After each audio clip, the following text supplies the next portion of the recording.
پاک سعودی قیادت کے درمیان باہمی اتحاد اور تعلقات کو فروغ دینے کے حوالے سے جن جذبات کا اظہار سامنے آیا ہے وہ یقیناً موجودہ حالات سے مطابقت رکھتے ہیں۔ پاکستان اور سعودی عرب روز اول سے مذہبی، نظریاتی، فکری، سماجی، سیاسی، اقتصادی، عسکری، سفارتی اور ثقافتی بندھن میں بندھے ہوئے ہیں۔ تاہم 2011 کے بعد سے مشرق وسطیٰ میں پیدا ہونے والے حالات، بالخصوص حرمین شریفین کی سالمیت کو لاحق خطرات کے تناظر میں دونوں ملکوں کے درمیان تعلقات کے ایک نئے دور کا آغاز ہوا ہے۔ اس میں بھی کوئی شک نہیں ہے کہ عالم اسلام اس وقت جس سیاسی، معاشی، انتظامی، تہذیبی اور معاشرتی زبوحالی کے شکار ہے، اس نے ہر صاحب دل کو افسردہ اور غمناک بنا رکھا ہے۔ لیکن یہ بھی حقیقت ہے کہ کسی نہ کسی درجے میں پاکستان اور سعودی عرب ایسے ممالک شمار کیے جاتے ہیں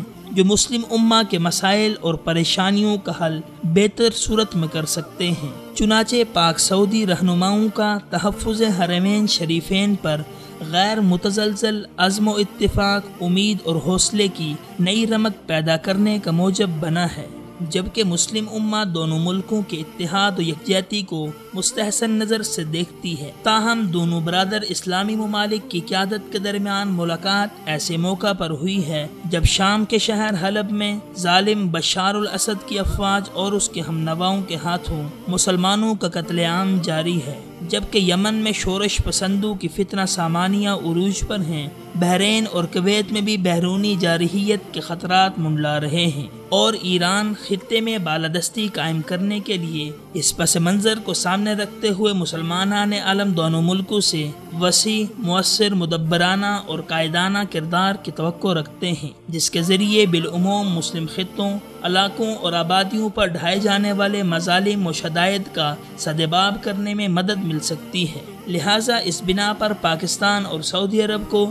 اسلامی دنیا کے پر امید جذبات و احساس کا ادراک کرنا ہوگا، اور اب تک جہاں کہیں کوتاہی برتی گئی ہے اس کا ازالہ کرتے ہوئے دو طرفہ تعاون اور اشتراک عمل میں زیادہ سے زیادہ مسلمانوں اور اسلام کے مفادات کے تحفظ اور سلامتی کو ترجیح دینا ہوگی، جبکہ دونوں ملکوں کی اولین ذمہ داری بھی بنتی ہے کہ وہ محض اپنی جغرافیائی اور سیاسی سالمیت کو محفوظ بنانے پر اکتفا نہ کریں، بلکہ پیش قدمی کرتے ہوئے ممکنہ خطرات کے سامنے بند باندھنے پر بھی توجہ مرکوز کریں، اور اس اہم مقصد کے حصول کے لیے ترکی کو بھی ساتھ ملا کر اس کی صلاحیتوں سے استفادہ کریں۔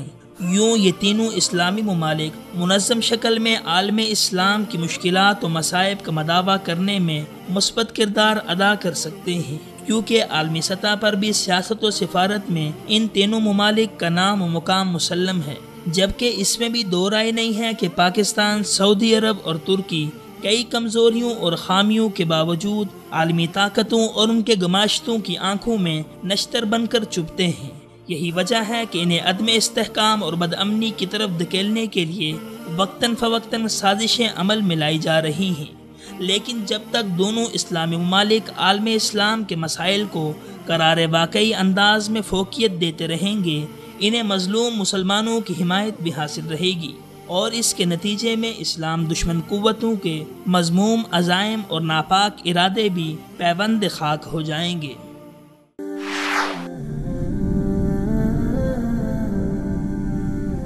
وصال اردو، حق کا راہی